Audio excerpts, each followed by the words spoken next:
J'ai jamais eu de chance dans les terrains. J'ai eu à rencontrer le chef de Yorobité et le chef ébrié de Abobo Baoulé. Ils m'ont donné un terrain. J'ai payé le terrain 12 millions. Mais malheureusement, il y a un de leurs fils qui a fait une opposition.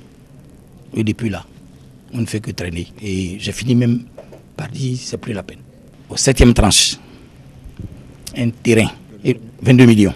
Il s'est trouvé que le propriétaire même du terrain, où le nom se trouvait sur la pièce d'identité avait été falsifiée. Et celui à qui j'ai acheté le terrain, ce n'était pas le propriétaire. Le problème foncier, un sujet brûlant.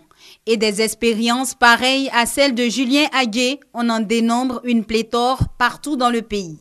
Les litiges issus de cette situation sont parfois sanglants entre les autochtones, se disant propriétaires, coutumiers de la terre, et les cultivateurs, souvent des Ivoiriens venus d'ailleurs ou des étrangers. Le médiateur de la République, dans son rôle de facilitateur de l'entente et de la cohésion, veut pouvoir apporter des réponses durables dans la résolution de ces nombreux conflits intercommunautaires.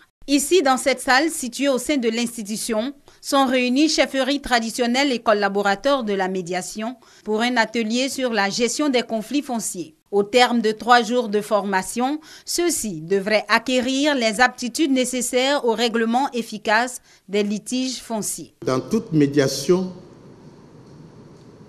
et la recherche de règlement de tout conflit, certaines qualités et conditions sont nécessaires, notamment l'impartialité, la neutralité, la confidentialité, le respect, l'écoute et la disponibilité, auxquelles s'ajoute une bonne dose de connaissance de la culture et des usages locaux, ainsi qu'une participation active et de bonne foi des parties au conflit.